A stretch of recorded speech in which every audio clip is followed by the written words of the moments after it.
Bismillah, Assalamualaikum warahmatullahi wabarakatuh.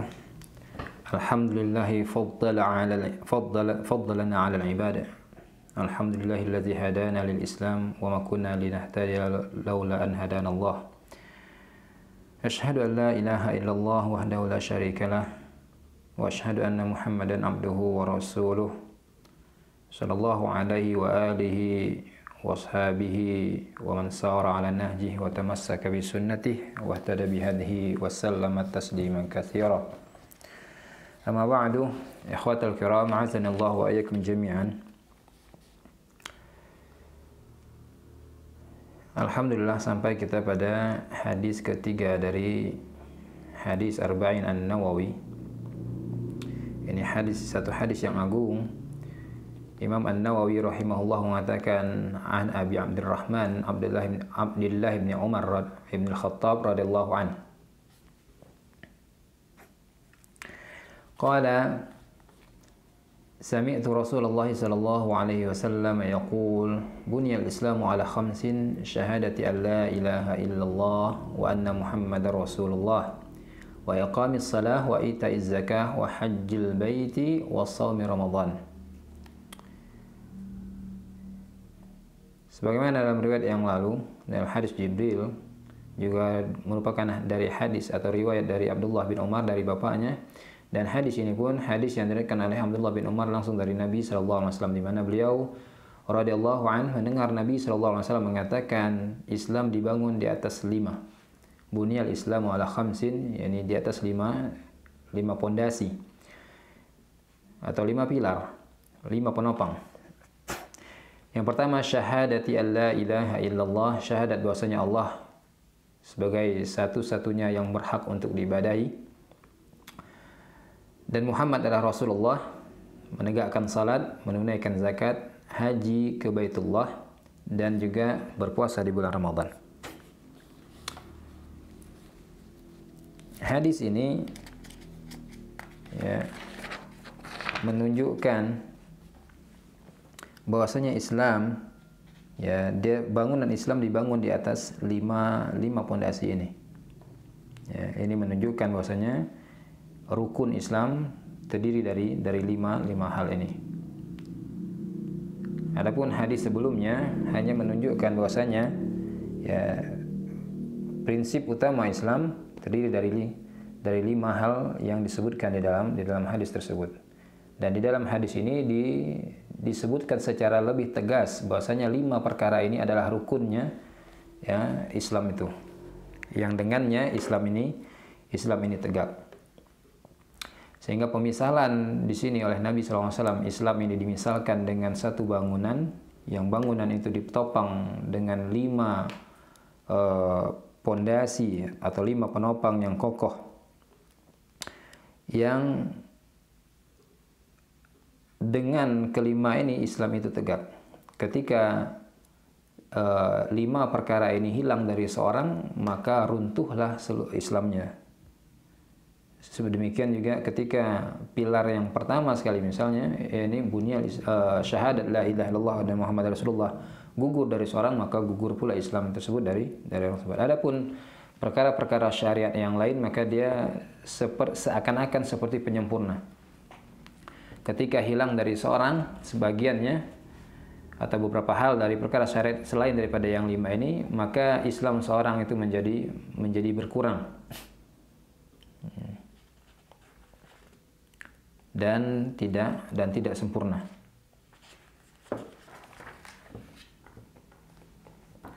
Kemudian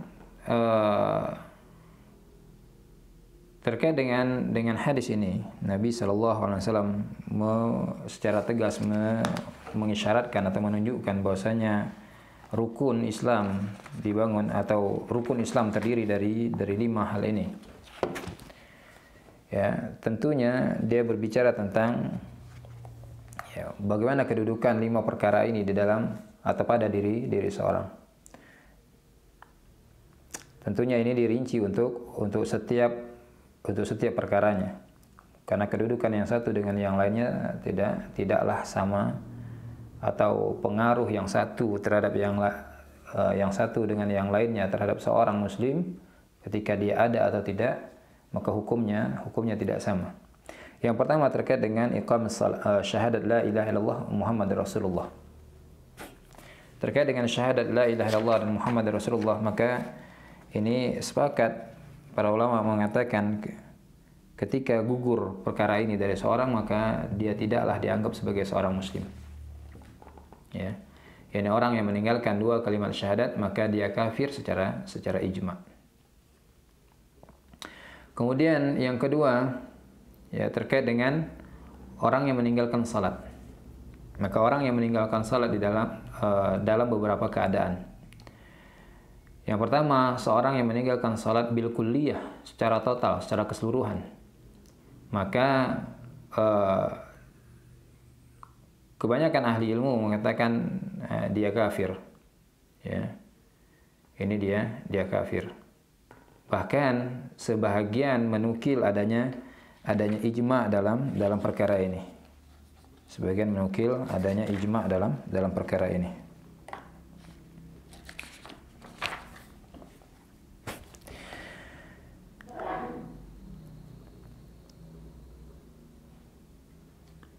Di antara yang menukil ijma' di sini adalah ya Ishaq bin Rahuyah atau Ishaq bin Rahawi. Namun demikian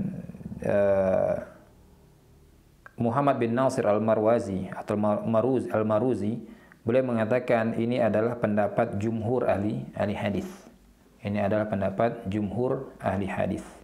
Berdasarkan dalil-dalil yang lain yang menunjukkan pada hal ini. Di antaranya sabda Nabi SAW dalam hadis yang sahih dikeluarkan oleh Imam Ahmad, At-Tirmizi, An-Nasa'i dan yang lainnya. Nabi SAW mengatakan al-ahdul ladzi bainana wa bainahumus salah. Ya, al-ahdul ladzi bainana wa bainahum as-salah. Faman tarakaha faqad kafar. Ya, perjanjian antara kami dan mereka adalah salat. Siapa yang meninggalkannya maka dia kafir. Demikian juga sabda Nabi SAW dari hadis Jabir secara marfu yang diriwayatkan oleh Imam Muslim. Nabi SAW mengatakan bainar rajuli wa bainas syirki wal kufri. Ya, bainar rajuli wa baina asyirki wal kufri. Ya, antara seorang hamba dan yang lain bainal abdi dan kesyirikan dan kekufuran tarkus salah. Ya, di sini Nabi mengatakan ya bainar rajuli atau bainal abdi wa baina asyirki wal kufri. Dalam riwayat yang lain au al kufr. Tarkus salah, yakni dia meninggalkan salat.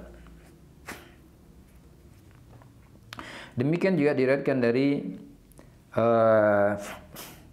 Abdullah bin Shaqiq rahimahullah taala, di mana beliau rahimahullah mengatakan kana ashabu Rasulillah sallallahu alaihi wasallam la yarawna minal a'mali syai'an tarkuhu kufrun ghairu salah. Ya, di mana beliau mengatakan sahabat Nabi sallallahu alaihi wasallam, para sahabat radhiyallahu an tidak memandang ada suatu amal yang dengan meninggalkannya menjadikan seorang kafir kecuali salat. Ya, kecuali salat. Demikian juga perkataan Umar bin Khattab radhiyallahu an. Ya, di mana ini diriwayatkan oleh Imam Malik di dalam Muwatta'nya dengan sanad yang sahih. Umar bin Khattab radhiyallahu anhu mengatakan la hadza fil Islam liman taraka shalah. La hadza, yakni tidak ada bagian di dalam Islam bagi orang yang meninggalkan as-shalah, meninggalkan salat. Maka ini menjadi kuat, menunjukkan kuatnya pendapat yang mengatakan orang yang meninggalkan salat secara keseluruhan, secara total, maka dia kafir. Adapun orang yang meninggalkan salat karena malas sekali-sekali, terkadang salat, terkadang tidak, maka ini pun dengan perincian. Yang pertama, seorang yang meninggalkan salat dalam keadaan seperti ini, lalu dia dibawakan ke hadapan hakim dan dia dipaksa untuk bertobat dan menunaikan salat yang ditinggalkannya. Dan dia diancam dengan bunuh jika dia tidak bertobat. Maka jika dia mengerjakan salat, bertobat lalu mengerjakan salat, maka ini yang diharapkan. Dan disepakati bahwasanya dalam keadaan demikian dia tetap dihukumi sebagai seorang muslim. Namun sekiranya ada orang yang dalam keadaan demikian lalu dia tetap bersikukuh untuk tidak mengerjakan salat tadi, maka ulama mengatakan ini menunjukkan, ini qarinah yang sangat jelas menunjukkan pada pengingkarannya akan kewajiban salat atas dirinya. Maka dengan adanya indikasi yang seperti ini, dia dihukumi sebagai kafir. Karena tidak mungkin seorang telah diancam dengan ancaman bunuh, tapi dia tetap dalam keadaannya tidak mengerjakan salat. Lalu dalam kondisi seorang yang terkadang salat, terkadang tidak, namun dia tidak pernah dibawakan ke hadapan hakim. Dia tidak pernah diancam dengan ancaman bunuh oleh hakim. Dan ini adalah kondisi kebanyakan kaum muslimin hari ini. Maka dalam kondisi demikian, ya, sebagian ulama menghukumnya tetap dia kafir, ya. Tapi kebanyakan ulama, dan ini insya Allah adalah pendapat yang kuat, dia tidak dapat dihukumi kafir karena tidak adanya indikasi pengingkarannya terkait dengan kewajiban salat. Sementara diketahui darinya bahwasanya orang ini tetap salat walaupun terkadang meninggalkannya. Meninggalkan satu atau dua salat, ya, dengan sebab dia melalaikannya atau meremehkan kewajibannya. Wallahu a'lam. Dan rincian yang baik sekali ini disebutkan oleh Imam atau Syekhul Islam Ibnu Taimiyah di dalam fatwa beliau. Kemudian bagaimana dengan rukun-rukun yang lain? Bagaimana dengan orang-orang yang meninggalkan atau orang yang meninggalkan rukun yang lain dari rukun-rukun ini, selain dari dua rukun ini? Terkait dengan zakat, terdapat riwayat dari sebagian ulama yang mengatakan, seperti riwayat dari Imam Ahmad yang mengatakan orang yang sengaja tidak mengeluarkan zakat hartanya ketika telah wajib atasnya, maka dia kafir. Ya. Bahkan terdapat indikasi dari atau pendapat ulama selain Imam Ahmad yang juga secara tegas mengatakan orang yang meninggalkan satu rukun dari rukun ini, 5 rukun ini, yang manapun itu, secara sengaja, maka dia kafir. Ya, tentu syahadat dan salat sebagaimana telah disebutkan tadi, demikian halnya orang yang meninggalkan zakat, demikian juga orang yang meninggalkan puasa atau haji secara sengaja sementara dia telah wajib untuk menunaikannya, ya, maka dia kafir. Namun wallahu alam, dalam hal ini selain dari dua rukun yang pertama tadi, syahadat dan salat, orang yang meninggalkan atau sengaja untuk tidak menunaikan 3 rukun yang terakhir, zakat, puasa dan haji, tanpa adanya pengingkaran darinya akan kewajiban hal ini, maka dia tetap dihukumi sebagai seorang muslim, namun jelas dia muslim yang berada di dalam kemaksiatan yang besar di hadapan Allah Tabaraka wa Ta'ala.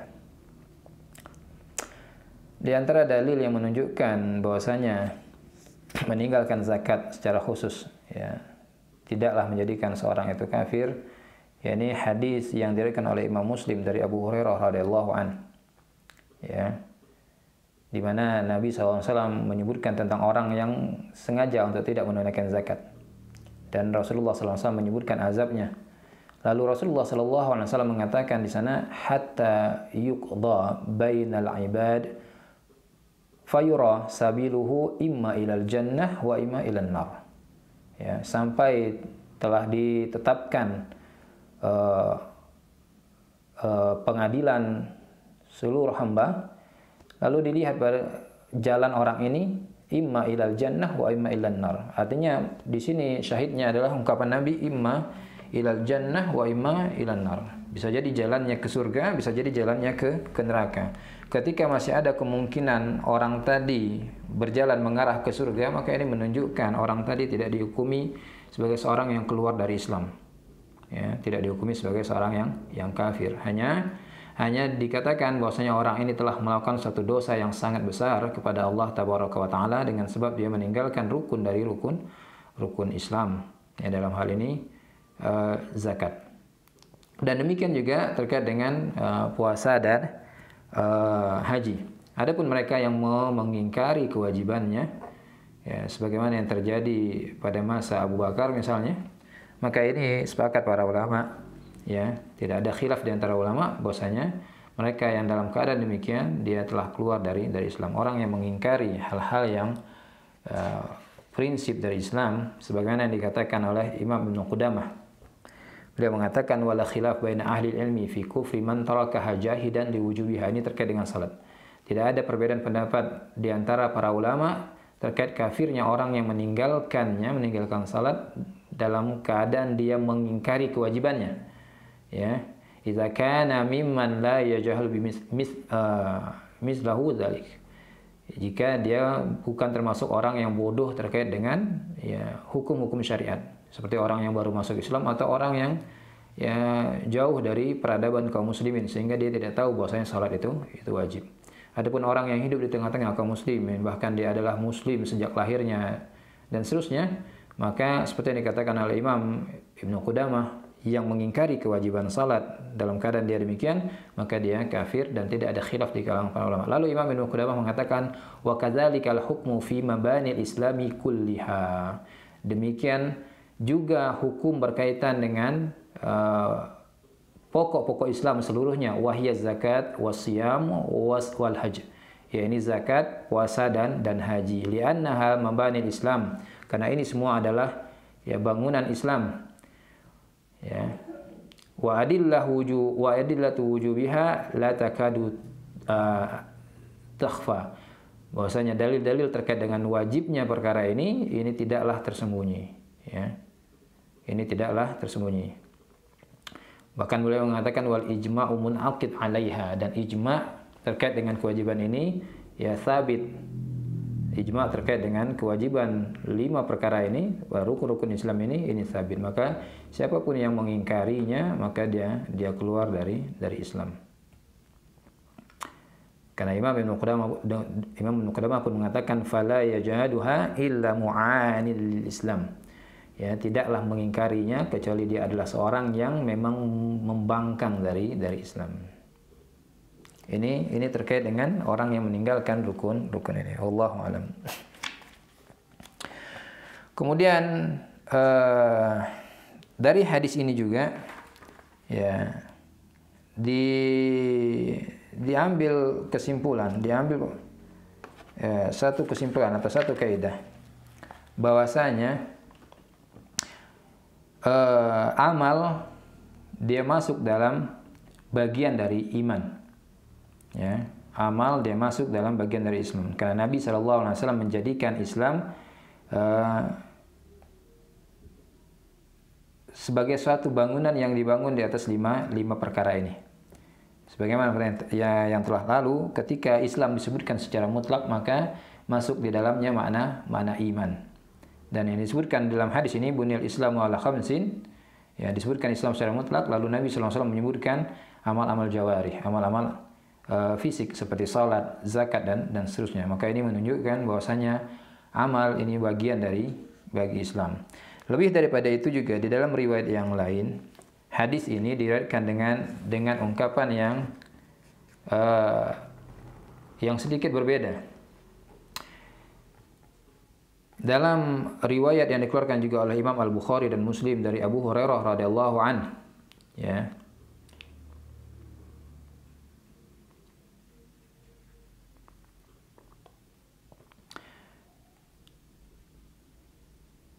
Ada seorang Badui datang kepada Nabi SAW mengatakan, "Dullani ala amalin idza amiltuhu dakhaltu al-jannah."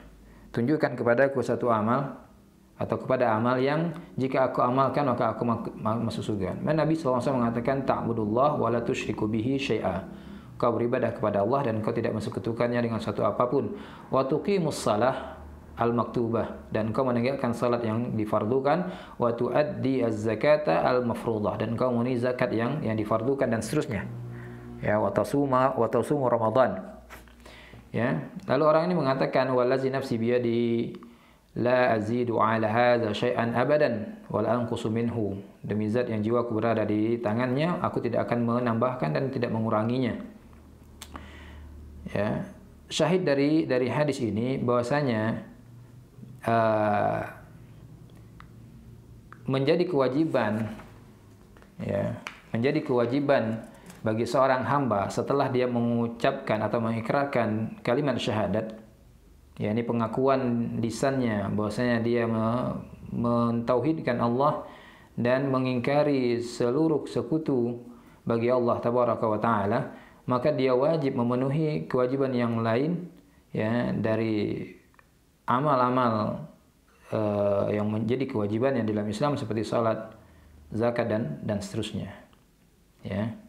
Ya, ini menunjukkan bahwasanya amal ini adalah bagian dari iman. Ya.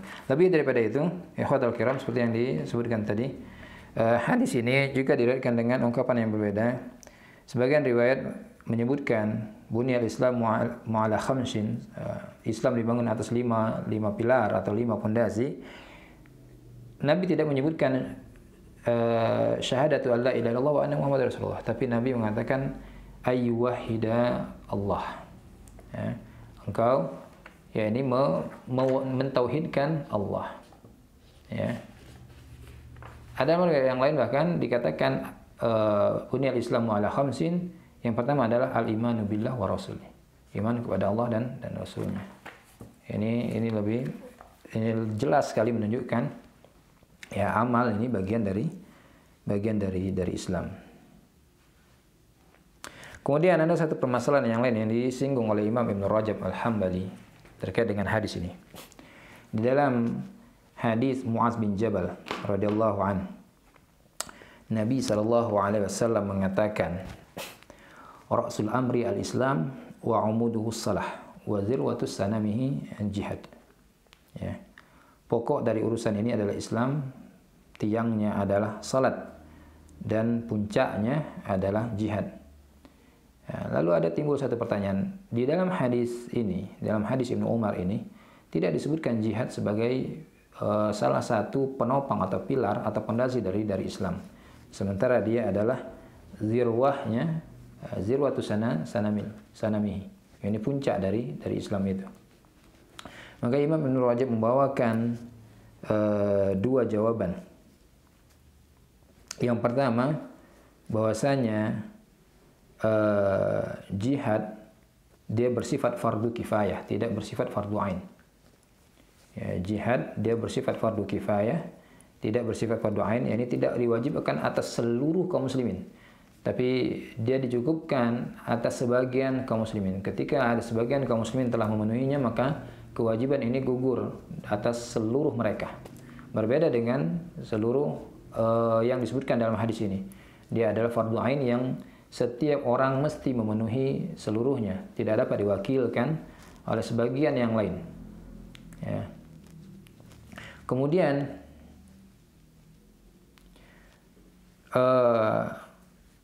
jawaban yang kedua, bahwasanya jihad tidak berlangsung, ya, sampai hari kiamat.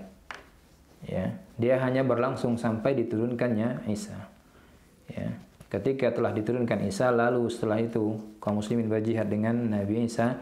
Setelah itu tidak ada lagi manusia di muka bumi kecuali dia muslim, maka kewajiban jihad ini pun gugur ketika itu.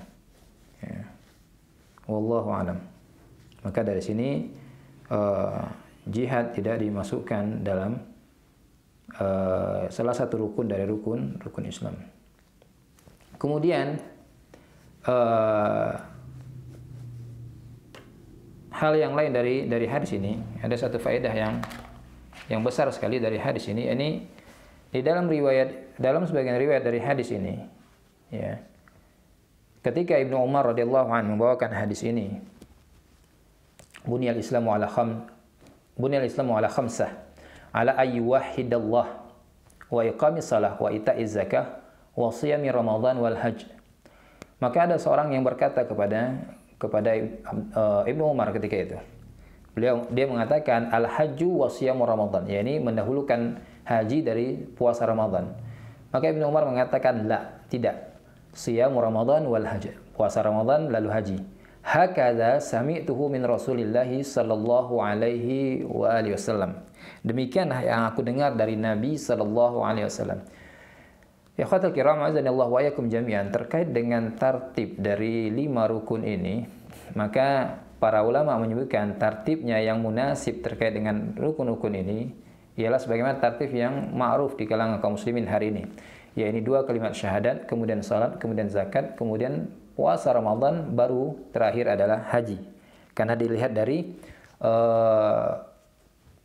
tingkat kewajibannya atau kondisi kewajibannya, di mana 2 kalimat syahadat ini telah jelas dia sebagai pintu utama untuk seorang itu dinyatakan muslim atau tidak. Kemudian salat, ya, sudah difahami bagaimana kewajibannya tadi.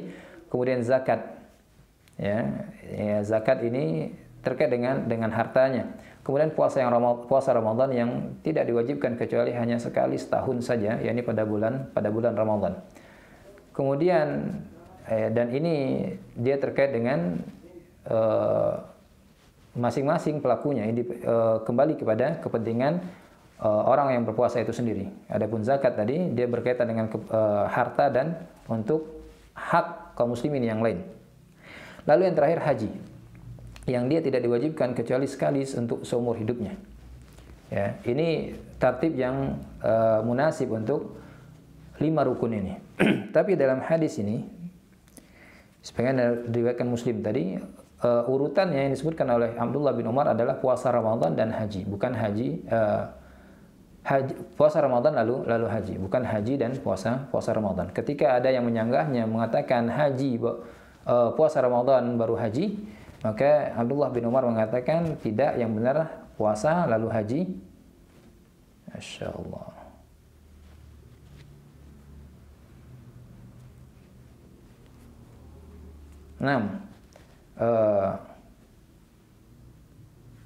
Seorang mengatakan haji dan puasa Ramadan, dan dalam ini dia mengatakan puasa lalu haji. Adapun dalam urutan hadis yang disebutkan oleh Imam Nawawi ini dalam riwayat yang berbeda tadi, ya ini urutannya haji dulu baru puasa Ramadan. Adapun yang riwayat yang kedua tadi disebutkan Ibnu Umar membantah orang yang mengatakan haji dulu baru puasa Ramadan, dan Ibnu Umar mengatakan yang benar puasa dulu baru haji. Nah, terkait dengan masalah urutan ini masalah yang tidak ada masalah sebenarnya, masalah yang ringan. Tapi di sini ada satu faedah, yaitu faedah di mana telitinya sahabat dalam meriwayatkan hadis dari Nabi Shallallahu Alaihi Wasallam. Ya, mereka berupaya dalam hal ini digambarkan oleh Abdullah bin Umar di sini, tergambar dari sikap Abdullah bin Umar. Mereka berupaya untuk menyampaikan hadis sesuai dengan apa yang mereka dengar dari Nabi Shallallahu Alaihi Wasallam, baik ungkapannya ataupun tartibnya atau urutannya. Dan apa yang mereka dengar dari Nabi Shallallahu Alaihi Wasallam lalu mereka sampaikan kepada manusia, tentunya ini adalah bukan suatu yang sederhana. Ya, tidak sederhana masalah mana urutannya puasa dulu atau haji, tapi ini berkaitan dengan demikian yang mereka dengar dari Nabi SAW, maka demikian pula haknya untuk disampaikan tanpa merubahnya sedikit pun. Maka dari ini kita dapati dari sebagian sahabat yang lain pun mereka sangat hati-hati dalam menyampaikan hadis dari Nabi SAW. Di antara mereka ada yang mempersedikit dalam meriwayatkan hadis dari Nabi SAW. Di antara mereka ada ketika usia tuanya mereka enggan untuk meriwayatkan satu dari Nabi SAW karena khawatir keliru dalam menyampaikan apa yang mereka dengar dari Nabi SAW.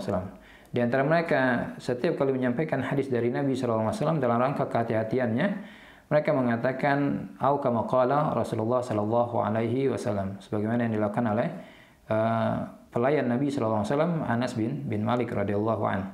Demikianlah sikap para sahabat ketika meriwayatkan hadis dari Nabi sallallahu alaihi wasallam. Demikian juga sikap demikian ini dicontohi, diteladani oleh para ulama ahli hadis setelahnya.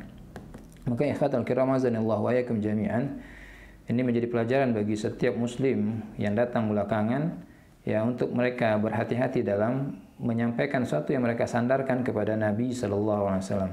Jika mereka menyampaikan dengan makna, secara makna, maka mereka harus sangat memperhatikan apakah makna yang mereka sampaikan tadi memang benar adalah makna yang diinginkan oleh Nabi Shallallahu Alaihi Wasallam. Maka seorang ketika ragu dalam hal ini, hendak mereka tidak menyandarkan sesuatu kepada Nabi Shallallahu Alaihi Wasallam. Terlebih ketika menyandarkan sesuatu kepada Nabi Shallallahu Alaihi Wasallam dalam keadaan ternyata itu keliru.